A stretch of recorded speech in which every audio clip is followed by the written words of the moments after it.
Hi there, and welcome to my video today. I am going to be showing you some of my jelly print work and how I create all these different prints and what colors I use, so I hope it's helpful for you in your practice as well.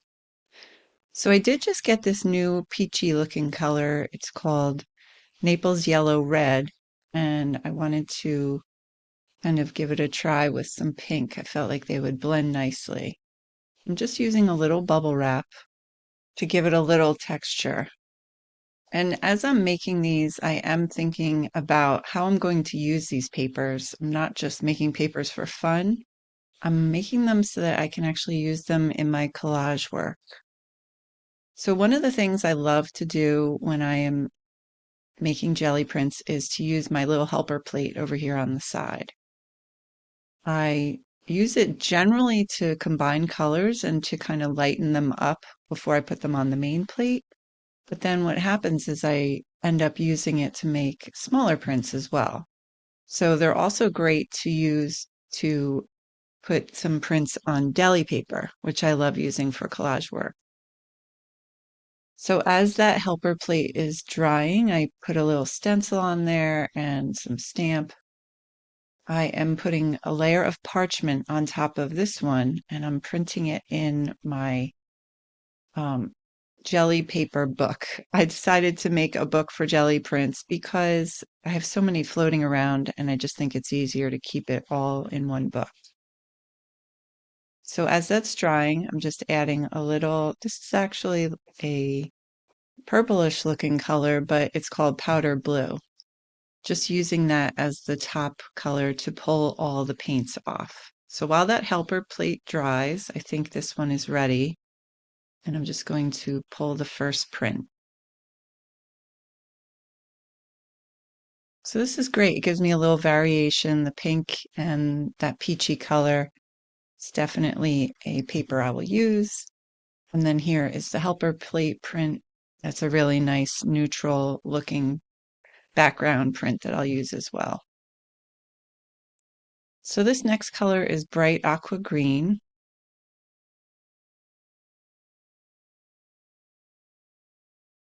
And I'm just rolling it out. I think it's really important to remember you don't have to use a lot of paint when you're doing your jelly prints. I feel like the less paint, the better, because then you can create a lot of different layers. But sometimes you do want to have a little more paint to create some layers without having it dry on you. So it's a very delicate balance. So here I'm just using a stencil and some stamps, and this is light pink and some fluorescent pink.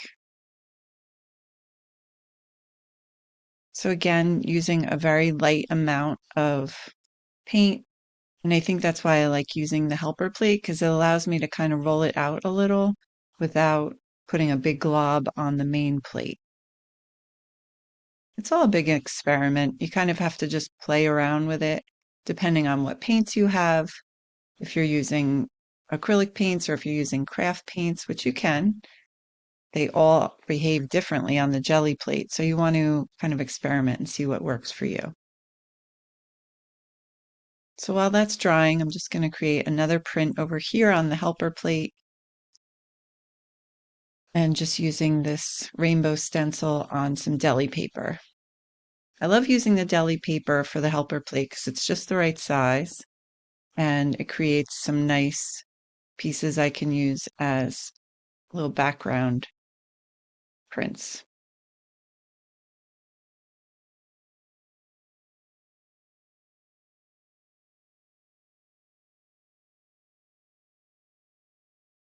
So this pull is really pretty. A lot of different colors, a lot of different textures. And I'm just adding parchment again to pull this last one. This is going to pull all the patterns up. And here I'm just using copy paper. It's very easy to use and not too much of a commitment. And I like that pattern, how it came out. That'll be easy to use in my work. So this next color is Payne's Gray and Light Olive Green. I wanted to make a little bit of a darker kind of army green. Some of that teal is still left on my palette knife. So again, trying not to layer it too heavy on the plate and just kind of being random with where I'm putting the paint and the stencil, not worrying too much about the exactness of it. That is some Naples yellow. And just trying to be careful not to roll over all of the green because I don't want it to ruin the pattern of the stencil. And I'm just going in with a stamp to make some marks and create some interest in the print.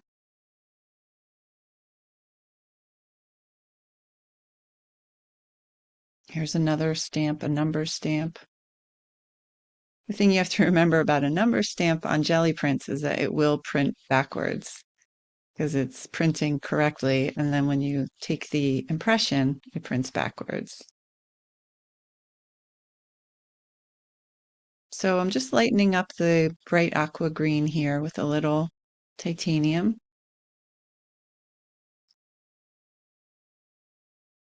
And putting a thin layer on top to pull the whole print.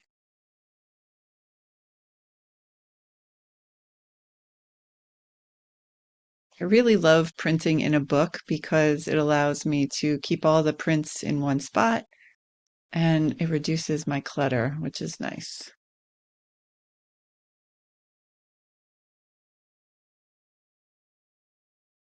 So now I'm just playing over here on my helper plate. Just gives me an opportunity to try some things out without committing to a big print. And a lot of times the prints that I get from the helper plate I like better than the big plate. So here is that print with some nice patterns in the back. I love the colors.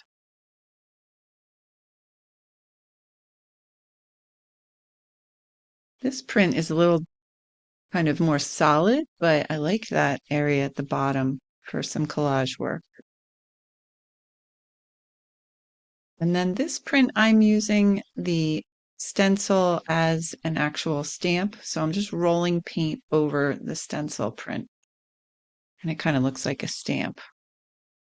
And then I'm using the paint left over to create the opposite print. You can kind of have fun with stencils and play around with them like that. This is light pink, and I did allow some time for the green to dry. And just putting a really light kind of wash on top of it. And then here is a numbers stamp, just kind of different patterns. Some circles. And then I'm taking the print. If you are putting your final color on top and then playing with it with stamps and stuff, you have to work fast so that the paint doesn't dry and you can pull the actual print. Just something to keep in mind.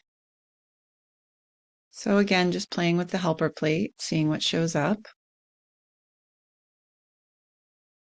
And I have to say, I don't really let my paper dry too much on the plate because I do like that kind of grungy look sometimes.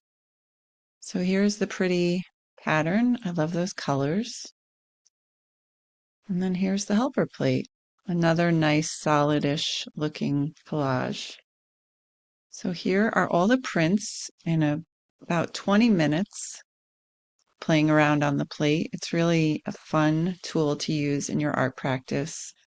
And you can create your own collage papers that you love and you'll use. So thanks so much for joining me today. I really love having you here. If you're interested in some more Gelli print sessions, you can see them right here, and I hope to see you again soon.